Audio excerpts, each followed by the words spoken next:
Hi everyone, Rajee Narinesingh here, transgender activist, author, and actress. So, first of all, I hope everyone had a fabulous Christmas 2017. And I cannot believe it's going to be 2018 in a few days. My God, time goes so fast. Anyway, I'm getting ready to go out to dinner. You see my shimmery dress? This is my belated Christmas dinner. I have a good friend for over 20 years, Sean Halt, and we always do this. Traditionally, we go to a nice restaurant for Christmas dinner. Last week we were supposed to go and it had to be postponed, so we're going today, a day after Christmas. Hey, better late than never, right? But I had to share this with you before I go. I had an experience over the weekend. I would call it a pretty spiritual experience, and I don't think it's a coincidence. I mean, I really do feel it was a spiritual experience. I got to share with you all. So, I had a fabulous weekend. I mean, it was busy. Saturday, I was invited to a party. I call my this friend of mine my transgender activist sexy mamacita sister, Jess Marie. She had a Christmas party at her home, and it was a Christmas party slash fundraiser for LGBTQ homeless youth. It was a success, and we all had a fabulous time. And actually, she asked me to help out, so I got there a little earlier, and then I was probably like the last one to leave, really. Yeah, I stayed, some of us stayed to help clean up, but we all had a good time. So I got to meet a friend of hers, more than a friend of hers. He is her padrino, which is like her spiritual guide. He has the gift of prophecy. He is psychic. He can communicate with like the other side. And so she had told me about him, and I think vice versa. She had told him about me, but we finally got to meet each other. So at the end of the party, it's only a few of us left. We're all kind of sitting around, and he turns to me and he says, "Your grandmother is coming through. And she wants you to know that she's around you a lot and that she has a special love and affection for you." And he says, "I think it's your father's mother," which made sense to me because I didn't know my mom's mom. She had passed away before I was even born. So, it made sense that it would be my father's mother. And he says to me, he says, light a white candle for her sometime. Try and connect with her because she is around you and she wants you to know it. Well, this is the second time that I've gotten a message like that. About 20 years ago, this psychic friend of mine, Neil Cortese, he has the gift of prophecy and he can kind of like communicate with the other side. He said almost the same thing to me. We were at dinner, eating a good Italian dinner that he made for a group of us. And during the dinner, he turned to me and he says, "Your grandmother is coming through and she wants you to know that she loves you very much and she's around you." Well, in that moment, it was profound for me and, I was touched. But then I kind of just I don't know, I kind of was, I would say like disconnected from it. And I'll tell you, this is the second time. I think I better take heed, right? Wouldn't you say? I mean, two psychics telling me the same thing. Well, I have memories of my grandmother, but I was pretty young when she passed away. I was about 7 when she passed, 6 or 7 when she passed away. And the last memory that I have of my grandmother is that my family, my father and mom, took my sister and I to Trinidad for vacation for the Christmas. And we were there 21 days. We had a great time with the family. So we're at the airport getting ready to head back to the United States. And my grandmother was sitting and we were waiting for them to call us to board the plane. And my grandmother calls me over to her. And I walk over and I'm standing in front of her and she grabs me so hard and she starts crying uncontrollably, saying, that she loves me. And she's like, I'm never going to see you again. I'm never going to see you again. And she took her orny, which was it's like a veil. A lot of the older women in Trinidad of East Indian descent, when they went out into public, they would cover their head with an orny. It was like a light material, like see-through scarf type thing, and they would cover their head, and it's called orny. So she had one of those on, and she pulled the orny over her face, and she started crying uncontrollably and saying she was never going to see me again. And I remember my dad getting mad, and he's like, Ma, come on, stop that. What are you doing, Ma? We're in public. Why are you acting this way? And anyway, we came back to the States, and this was the end of December, and my grandmother died January, February of that year, the next year. So literally a month or two later. So she knew. She knew in her soul. And I remember I was in the living room. My mom got the call. And I remember my mom hanging up and she walking into the living room and sitting me down and telling me that my Aji died. And that's the word for grandmother, Aji. And that's what my sister and I called her, Aji. And she said, that Aji had passed away. And I cried. I was upset and I was sad.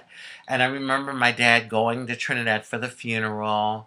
And he was sad. And that was one of the very few times in my dad's life that I saw him cry.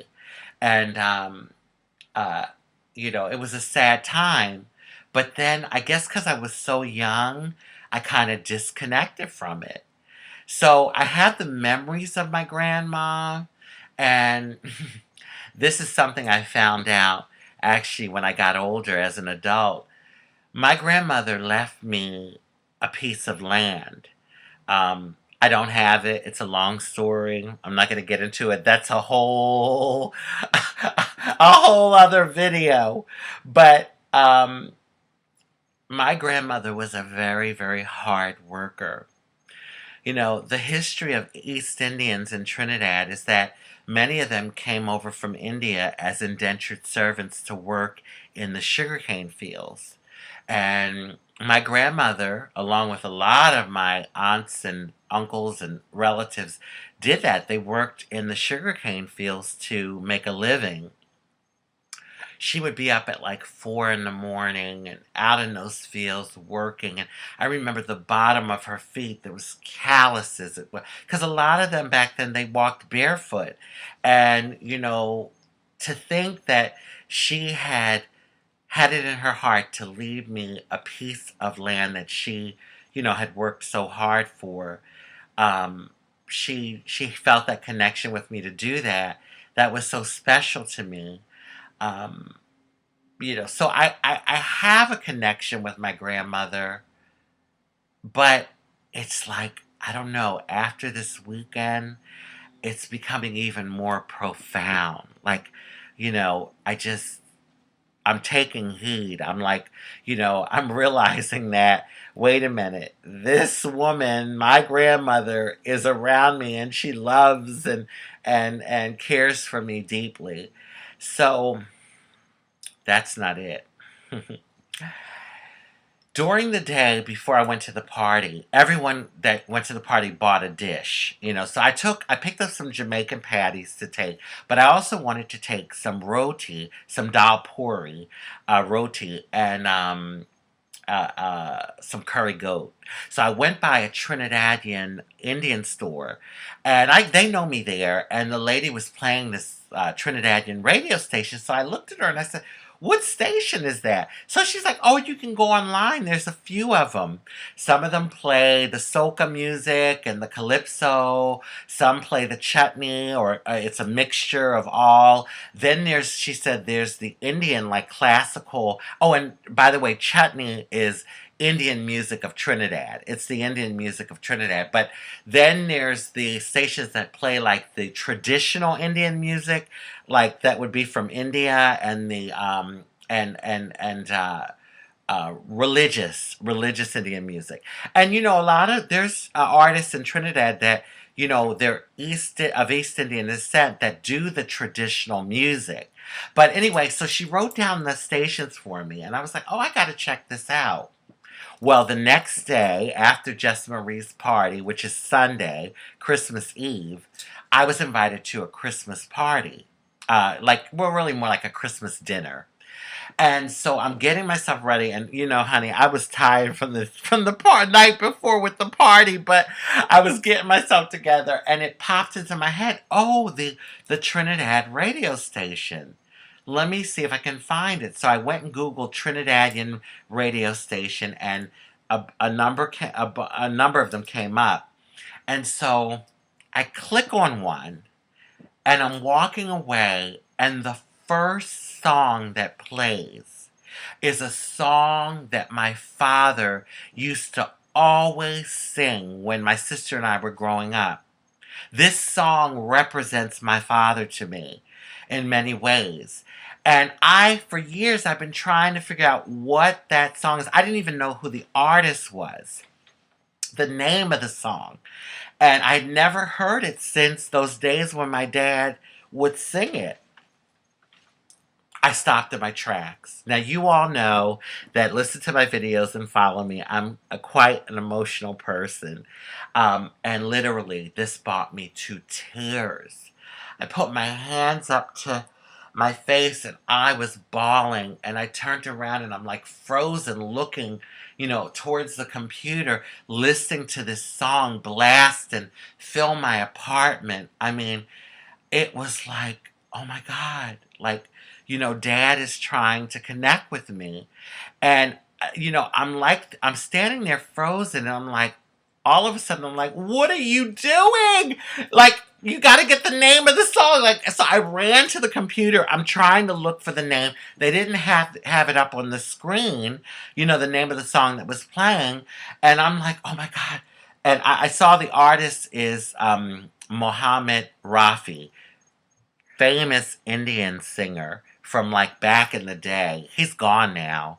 But when I tell you so many beautiful Indian songs from Muhammad Rafi, and I said, oh, my phone. I grabbed my phone, and I recorded like the tail end of the song, because I was like, well, at least if I have it, I can try and, figure out what the song is. So anyway, I Googled Muhammad Rafi, and it took me to a link on YouTube with, he has so many like classical Indian songs and love songs, but I still can't find this one.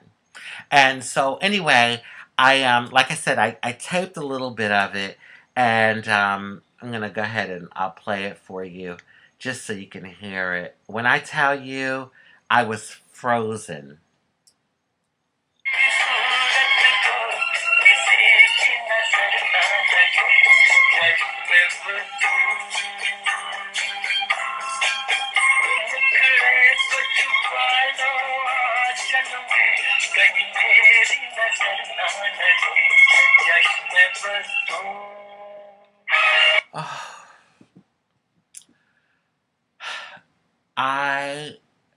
You don't understand. That song is my father. Like, and it was just, I guess some people could chalk it up to a coincidence, but to the core of my spirit, I know it was my dad. I mean, you know, it's all timing. I could have clicked 5 minutes later and I wouldn't have heard the song. The station just randomly picking a number from a number of Trinidadian stations online. I picked this one, and this is the first song that plays. If my Aji, my father's mother, and my father aren't trying to tell me something, oh my God. And to you all, this is just a song. It's nothing probably to you all, but to me, this song represents my dad in so many ways because, like I said, as my sister and I were growing up, like he would always sing this song. And so it's just, it's times like these that really, God, are so comforting to me to know that, we lose our loved ones. Like they're not in the physical anymore, but that doesn't mean that they don't exist. They're still around and they try to connect with us and the love is still there and it's still strong. They say we are living energy inside these bodies. And I remember when my dad died, my mom said that the house, that my sister and I grew up in, I mean, my mom is still in that house. She said the electricity was going haywire. She'd turn off a light and come back on, or the lights were flickering. And, it makes sense. I mean, if we are vibrational energy and we don't have these bodies anymore, to communicate, like electricity would probably be like one of the best ways or the easiest ways to try and communicate. So yeah, she said that went on for a few weeks after he died, um, with the electricity going haywire. Yeah, it's just so comforting to know that although our loved ones pass on, family and friends, people that touch our lives, they're not here in the physical anymore, but they still live on and there's still that strong connection and they try to communicate with us. So I will light a white candle for my Auntie now.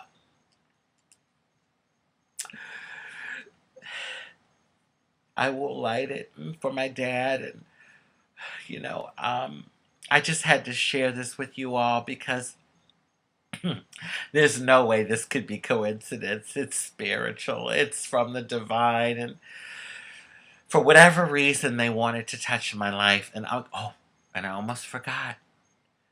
Saturday was the 13th anniversary of my dad's death. He died 2 days before Christmas in 2004. Powerful.